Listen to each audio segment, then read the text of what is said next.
Denny Rehberg, thank you so much for coming down. I have a very respectful question for you. This is person to person. I've been working on this for over 2.5 years. I guess I should say first, my name is Mike Spreadbury. I live here in Hamilton. I've been working on trying to get a federal fire station for the NIH lab, National Institutes of Health. Okay. And I've spoken with firefighters in Bethesda. I've worked with the directorate in Bethesda. I've worked with the people here in Hamilton. I think if you could do anything for our health here in Hamilton, it will be to establish a fire station at that NIH RML facility. Okay. It's the only facility, sir, to my knowledge, at Bio-Level 4 that does not have a federal fire station. Yep. And I'm going to ask for your personal requests for that help, because I've burned on this one, and I've worked really hard on it. And for our protection here in Hamilton, out of everything we've talked about here today, this will protect our health. Yep. Thank you, sir. Thank you.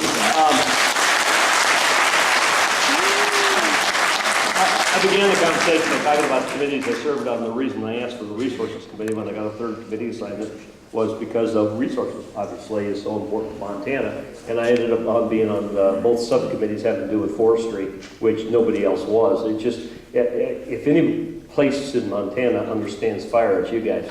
And for obvious reasons.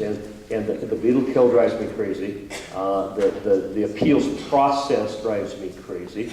And when I talk about the difference between urban and rural philosophies, you cannot begin to understand how hard it is to explain a healthy environment to somebody from downtown New York City.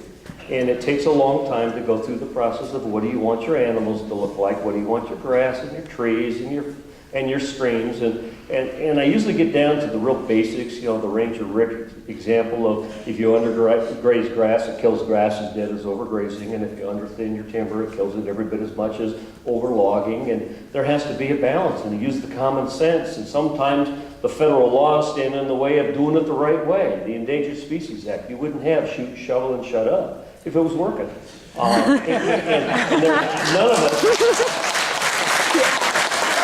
None of us want to destroy a species, but sometimes there are disincentives to do the right thing, and people hide endangered species because they're afraid something's going to happen. If you created an incentive for that to be on their property, then it would be entirely different. And Australia has already figured this out. And so with land management, it's the same. And I would love to work on it. That he may even have already contacted my office. I apologize. I try and keep up. But when you got, 960,000, the biggest congressional population, the largest, that's why I hire these guys. Sometimes it really does help for you to look me in the eye and tell me of your interest, your concern, your problem and such. Because while you think you've written me a personal email, I get 3,000 a week.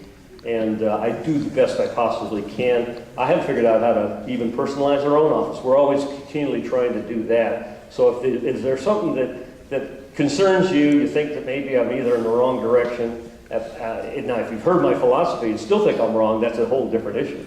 But if I've missed something, and sir, if you've already contacted the office, I apologize. It's the first I've heard of it. Sounds like a great idea. Happy to work with you. There's a gazillion programs out there that we would work on together to maybe accomplish what you're attempting to do. But trust me, I get it. As far as fire and the Bitterroot, you guys have lived through a lot of stuff that you ought not to have lived through. Yes, sir.